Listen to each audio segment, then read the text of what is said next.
Hi, my name is Ryan, and trigger warning, I'm vegan. So today I'm going to review a Why I'm No Longer Vegan video from a YouTuber I've not heard of, PeteOnPurpose. I believe a few of you guys, our viewers, reached out to me many months back when he put out this video to respond to it, and I might have saw it then, I can't remember, but I don't know, I watched it for some reason today and it resonated with me. Maybe it had something to do with how I've been feeling too, because he talks about how he's been feeling, and you know, I want to contrast his video with most of my other recent Why I'm No Longer Vegan videos I've reviewed. Most of them have been put out by younger ladies, and Pete, kind of like myself, an older gentleman, not quite as old as me, but still, I can relate a little bit more to what he said here as far as my personal experience goes. So I'm making this video for two purposes. One is to see if there's any compelling, absolute reason why Pete could no longer be vegan. And secondly, see if there's anything I can impart with my wisdom of having been vegan way longer than Pete, 13 plus years for me compared to his 6. And I'm much older. He's about 35, 36, and I'm 56. So let's see if this old vegan can help out this slightly younger, older vegan. And looking back was just quite how unhealthy I was in my 20s. I've always been active and into sports. However, in my 20s, I didn't really care so much for my overall health and well-being. I'd get blackout drunk a couple times a week, and my diet was not ideal to say the least. It wasn't until I had my 30th birthday that I had an epiphany, and I was like, what am I doing to myself? So that's when I joined the gym, started working out consistently, and stopped getting blackout drunk multiple times a week. Then going vegan several months after this really was the icing on the cake and led me to feeling the best I'd ever felt in my life. And I even transformed this skinny party boy weasel into a less skinny weasel, and this was all on a plant-based diet. So I think this is a testament that you can grow muscle while following a vegan diet. Alright, so let me just pause it right here. A couple things I have a couple questions about. Maybe you guys can comment down below. He gave his whole story, how he transformed himself from a sick party boy getting blackout drunk several times a week in his 20s, eating unhealthy, to getting his act together when he was 30, eating better, and eventually, you know, as he said, going vegan was the icing on the cake of this health self-transformation journey he was on, or something like that. One thing I didn't hear any mention of, and I'm not saying this in a negative way, I'm just trying to sort the facts out here. I didn't hear anything about like there being an ethical decision, any kind of concern for animal cruelty and exploitation, because that's what veganism is. Yeah, there's a diet that vegans follow, and the diet's pretty wide open. It just means eating or consuming no animal products whatsoever, but it sounds like, from what I'm hearing here, and correct me if I'm wrong, put it down in the comments if you're familiar with this content, it sounds like he's plant-based, right? And again, I'm not saying that in some kind of like dirty way or something. However, as I reached my mid-30s, I started to notice a drastic decline in my overall energy levels, and some days I'd literally feel so fatigued that I could barely do anything. Now, some people may suggest that I was doing the diet wrong. However, to the best of my ability, I wasn't. I was using chronometer to make sure I was getting a balanced diet and getting all the essential vitamins and minerals in a plant-based diet. Cool, I'm glad he ruled that out, that he wasn't starving himself, as many people were doing, whether intentional or not, when they were having trouble on a vegan diet, not getting enough calories, so good for him. I was also supplementing B12, vitamin D, the omegas, iodine, being active and looking after myself as best as I can. Great, I'm glad he was taking his supplements. He didn't have some kind of hang up about him like some ex-vegans did, like, oh, it's unnatural and monkeys didn't do it, whatever, you know.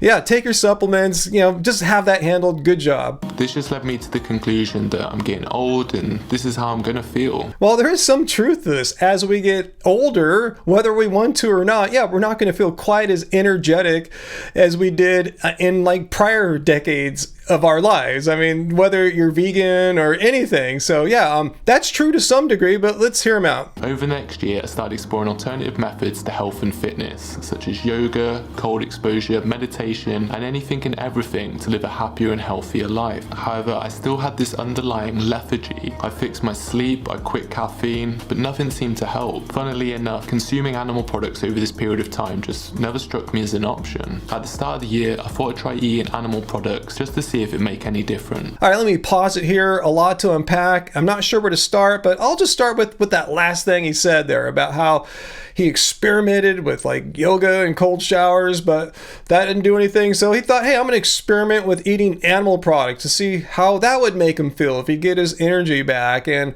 personally speaking, as me here is Ryan, Happy Healthy Vegan, I don't I can't comprehend as an ethical vegan who's, who might be experiencing a little less energy than normal, which I have experienced at times in my adult life. And I'll get more into that in a second. I can't imagine thinking, all right, my remedy is to try an experiment that makes me totally abandon my ethical principles of not consuming animal products. But anyway, I'm not passing judgment or anything. I'm just saying I personally can't see myself doing that when there's so many other possibilities as to why one might be feeling lethargic in their 30s, 40s, or in my case, 50s. To be honest, the first month I didn't notice that much of a difference. Then why'd you keep going on with this experiment? Because, there's all these other ex-vegans that said, oh, I had a little bite of fish or something like that, and I saw the heavens open up and God came out and instantly I felt better. I mean,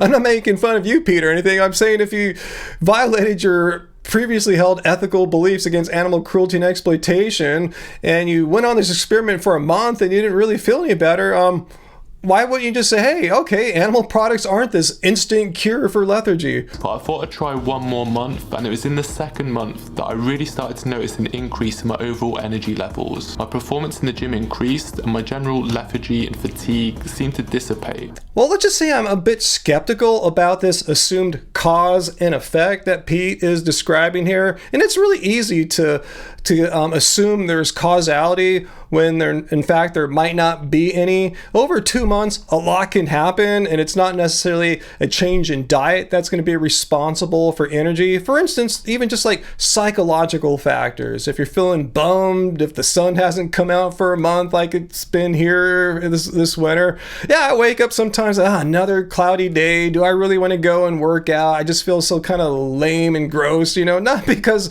of how I've been eating or that I've been drinking myself to oblivion like he was doing in his 20s. No, just because it's of mental, psychological factors. And then there's other physical factors that can make a person fatigued over days or even weeks. And I saw that, like me, Pete likes to train, so I'm running there and working out, lifting weights. And yeah, I do that too. I play basketball twice a week at the gym, and the rest of the days almost I'm in the garage in my home-built gym doing resistance training. And one thing I've learned as I've been getting older, and maybe this is what Pete might be experiencing for the first time in his 30s. Remember, I'm about 20 years older than him. Is that you can't really train quite the same as you age. You might not be able to get away with sustained, intense days. You might have to back it down and periodize. Is that the word you're training? Like maybe train hard for a month, back off for a week or two, something like that.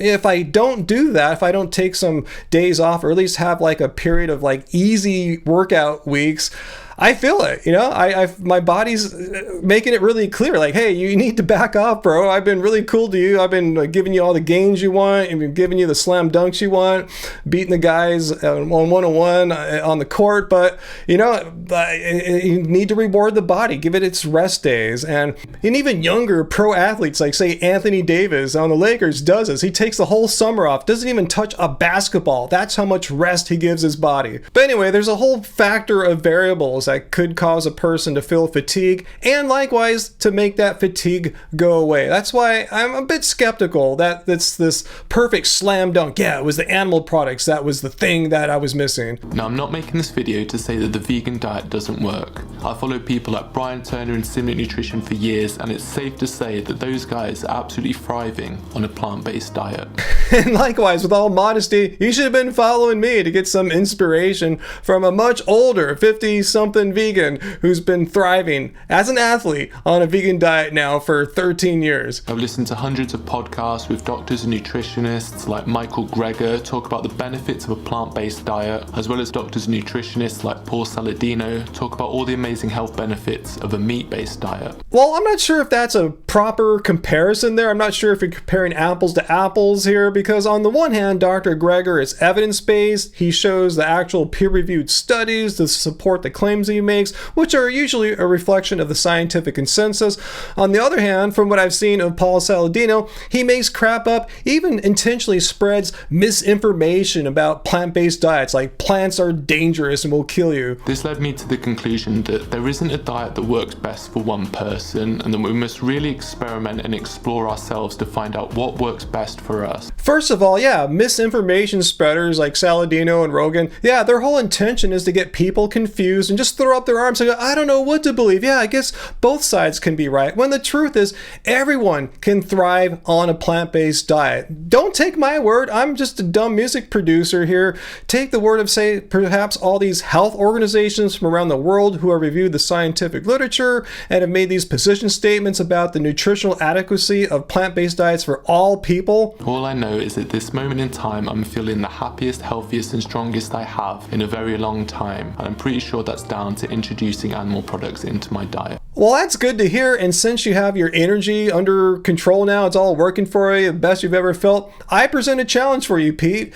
Like I said, I'm not so convinced that your cause and effect here, that the energy is due to your diet, eating an animal product gave it to you. Well, try another experiment. Go back to eating plants. Again, do it sensibly like you're doing before, get enough calories, taking your supplements, because my theory is that your energy went away for other reasons, not related to diet, and whatever you did, you got it back under control, but I don't think the diet was. Like I said, maybe you got some more rest, you know, something happened that you got your energy back that was not because you ate dead animals once again. So if you were ever really truly committed to the ethical principles of veganism and you felt like you had to abandon them for your health, well, again, try an experiment. Go for a 2-month experiment like you did for the animal products. This time, try it with your old vegan diet that was working for you and see how you feel. See if your energy is still sustained, because I don't think there's any reason why you couldn't stay on a vegan diet, and prove me wrong, Pete. So leave your questions and comments down below. Have Pete watch this video.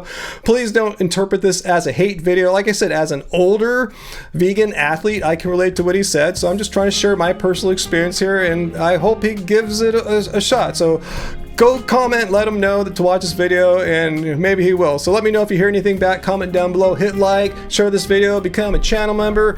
If you think everything I said here is complete crap and you think I'm some horrible charlatan fraudster, please come to my Friday live stream, 6 p.m. Pacific Standard Time, and tell me to my face. Or if you like what I'm saying, again, you can come to the same live stream and we could all get along together as vegans, or vegan curious at least. Alright, bye guys, see you. It doesn't suck being vegan.